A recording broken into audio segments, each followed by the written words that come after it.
Kamal, welcome to CricChat powered by Umar Sheikh. It's great to have you. First of all, congrats on winning the Best Bowler Award in the Lead Division last year. How are you feeling? First of all, thank you. You've got a great setup over here. Thanks for inviting me on the podcast. Yeah, feeling in great spirits following last year. It was definitely a high for a while, but now that that's kind of simmered away and looking into next season, in terms of how the award made me feel, it was more validation of sort of my efforts that I was bowling day in and day out, more so than just your appraisals almost. So it was nice to be validated that, hey, I was on the right track. My performances and my practices finally paid off. No, that's great. Okay, so I also want to go back. So you mentioned your practices paid off, but when did this cricket journey started for you years ago?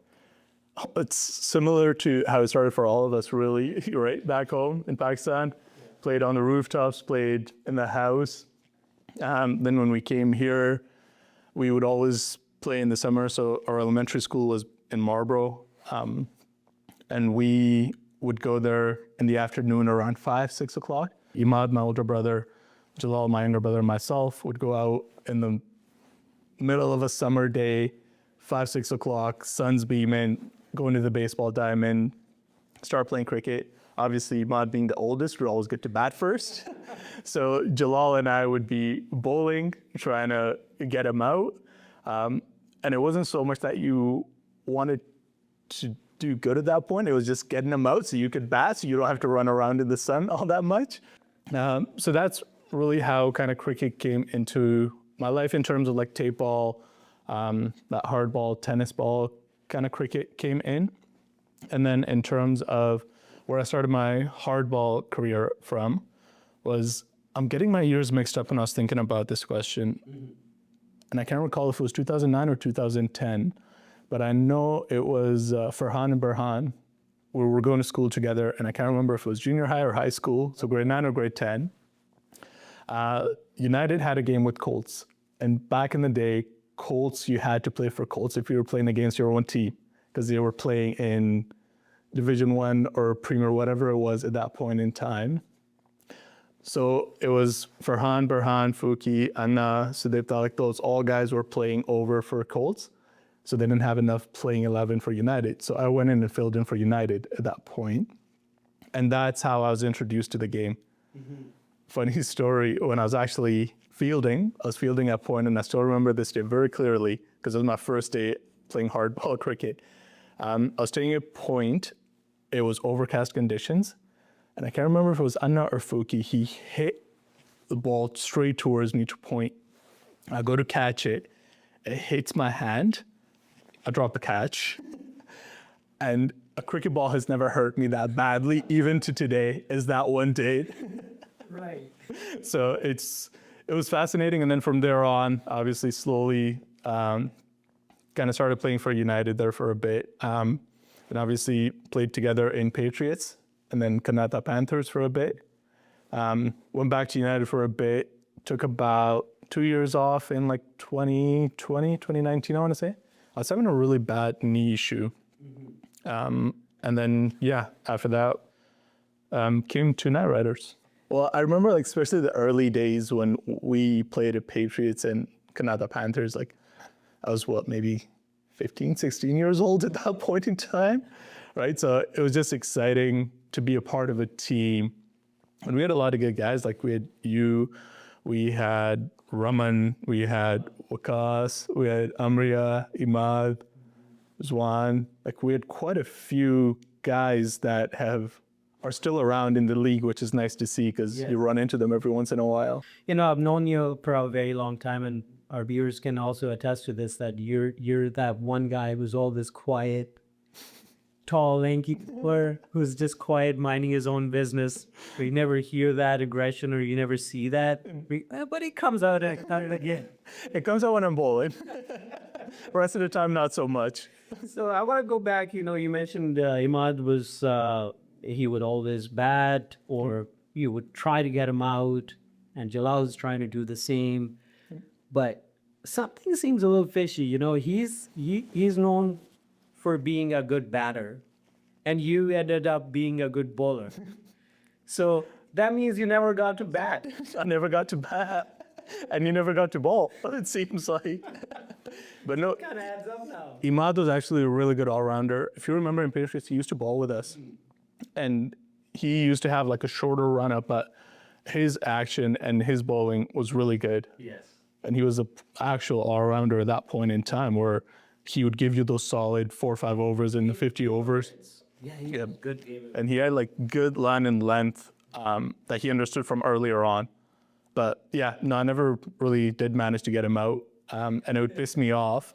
And then I would just start bowling at him harder and harder. So that's where you got your pace from. Yeah, basically. Yeah, it's all thanks to him. So I understand you played with your brothers before joining Hardball, and then you played for a whole bunch of teams, and then you ended up with Night Riders. How are Night Riders different than other teams? Yeah.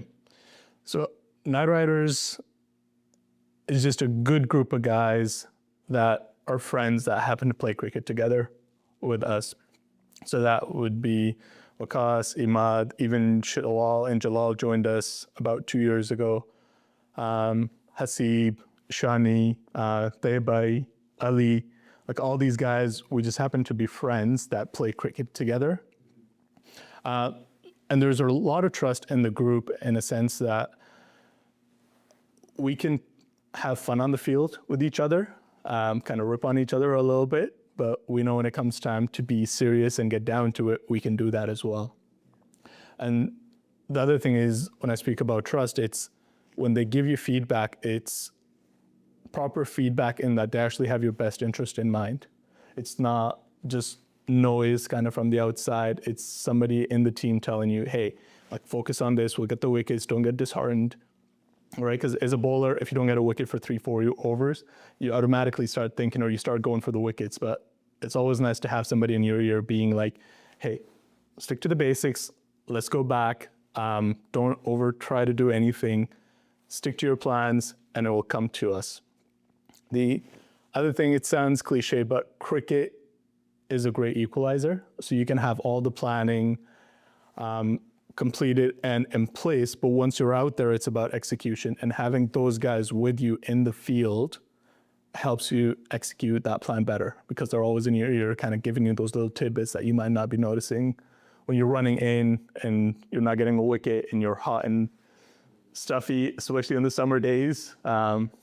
So that's really what it is. It's just a really nice core group of guys that are friends that just happen to play cricket. When you have a batting lineup where Waqas is performing great, as a bowler, when you have a player like that on your team, how much confidence do you have going into the field after he's batted? Oh, tremendous amount of confidence. So we have Imad and Waqas opening or batting. Both are known for their power hitting, obviously. But Waqas had a tremendous year last year. Even for us to go into the finals, he hit 2 sixes in the semifinal to get us to the final, right, on the last 2 balls. So that alone just speaks to what kind of a season he had, which is tremendous. And we love having him in the team and love having him around. But it honestly gives the bowlers such a confidence because you know that, hey, somebody's actually gone out there. He's put real hard work into the score and the target that we've given him. Let's go out and defend it. And let's win it for, not necessarily for him, but he set us up where we should win the game. And the other thing is he's really vocal on the field. He does not shy away from telling you what's on his mind. Shawal went for a lot of runs during Smash and Grab. There was Hassan Bukhari, a star, honestly, and he went on to go for 25 runs or something along those lines in the first over. How was he feeling after? What was the conversation like? I think participating in Big Bash, and I think Shawal has done that before where he's participated in Big Bash, where I hadn't. It was my first year there. But honestly, seeing players like Sana Kaleem, like Ali Khan and Bukhari, they're obviously a class above the batsmen that we play against here, right? And that was apparent to everybody there, right? So even if a batsman like that kind of hits you for that many runs, it's not that you don't have the skill to be at that level. It's just that you don't play against him that often, so you don't know where his strengths and weaknesses are, right? If we play with Bukhari, let's say for a year or 2 years, like you'll kind of pick out those little battles or your little moments that you would win. But obviously, as a bowler, you never want to get hit for runs, right? So he was disheartened a lot, but then I feel like that woke something up in him, because then in our playoffs in T20, he bowled exceptional, right? So, and there was a clear difference between sort of that match happening and then the transition over to the type of bowler he became for the later half of the season for us. That was a positive in our books, because even playing in Big Bash, like you always have the aspirations of winning and going to the final. But if you don't, at the very least, what you want to do is learn from your experience there. Right. Now, what was your most memorable performance for last year? I know there's a few there, but if you were to pinpoint one. I think two kind of comes to mind. One for batting and one for bowling. Bowling, I know, right? It's surprising. Yeah. That's not the reaction I was hoping for. Bowling was picking up 4 wickets against Kings and winning that game by Tight one, yeah. Yeah. So that was sort of a standout, because that was earlier in the season, and there was sort of that validation that, hey, like, okay, this, if we stick to this plan, you could, at the end of the season, if not be the top wicket taker, be in the top 5 at least, right? So that was sort of the validation in the process that was kind of put in, which was really helpful. And seeing that earlier on in the season kind of pushes you forward. And you're like, yeah, like I got 4 wickets. I want to go for those five wicket haul, right? Unfortunately, it never came to be, but it was one of those things where you always try, like I always try to have personal goals for myself when I'm going into bowling. Yeah. And it's like, okay, like I have this target, I want to hit it, right? And it sounds cliche, but it's always, can you pick a 5 for, or can you pick a 4 for, right? You're always happy to take a wicket, but you're never happy if it's just 1 or 2 realistically. As you're walking back into the dugout, because you feel like you haven't done enough for the team as a bowler. And it's probably the same for batsmen as well, where Of course. you want to score runs, you want to score that 50 or that quick fire 30, 40, where you feel like you've contributed something to the team. So that's the bowling aspect of it. And then the batting aspect of it was hitting 50 against you guys. With a lot of help, with a lot of drop catches. No, not just drop catches though. Like those lusty ones were huge, man. Yeah, you use your long legs there. It was a fun game, that's for sure. That one. Yeah. No, but no, you batted well that day. But yes, we wanted to help you as much as we think, yep. We had executives on the show. They briefly discussed what happened with the T20 situation, or what shouldn't have happened is what they discussed as well. And also Hamza Butt was on the show representing CCA. He discussed briefly their side of the story. I just want to know your side of the story. Honestly, for us, we fought it enough where it's a moot point for us. And we moved on. If the leagues decided to award the game to CCA, again, that's the league's decision. If they had a committee sitting on it, they've made that decision, and we're fine with that decision at this juncture. It's not something we're looking to fight for again, but the only good thing that has come out of it is there's actual set rules now in terms of how bowling action is being monitored in the league, and there's that support structure in place. Whereas before it was more hearsay. Some people were saying it's in the rules, some people were saying it's not in the rules. Like nobody had a clear idea of what the rule around chucking was realistically. So now, following the league's decision, the only good thing that's come out of it is now we have clear set of standards and rules and regulations that highlight how we're going to move forward as a league, which is a tremendous win for us, I think, is to bring and highlight that issue that's always been there in the league, yet nobody was talking about.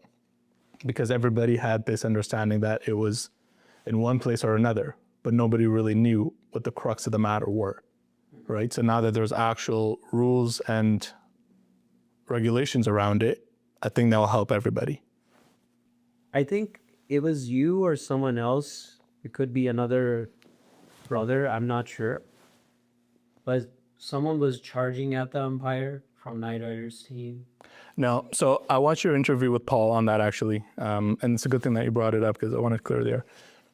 Nobody threatened Paul in that situation. All I did and the video's still up, you could go see it, is all I did was I walked up because Paul was holding the stumps and we were the home team, so we had the stumps set up. All I said to Paul was, "Hey, Paul, those are our stumps, can I have them?" I took them from him and walked away. It was probably like 2-second interaction I had with him. But I know there was somebody else might have said something to him that he probably associated it with me, but no, I never said anything of that sort to Paul. And you've known me for a long time. Like, I would never say that to anybody, like, irrespective of how the game's going or what the situation we're in. Like, yeah, you're frustrated, but I wouldn't take my frustration out on somebody else on the field. Yeah, I would expect Imad to do. Yeah, right? Or be like more animated about it, but no, that is not something that I would do, or that's in my nature to go out there and let alone swear at Paul. That does not put our club in a positive light at all. If anything, it kind of gives a perception that we don't care about the game, but in reality we do. So now even internally we have sort of set up a rule where internally we're going to look at some of those instances that happen on the field, have our own committee internally review it, and then associate fines with each action.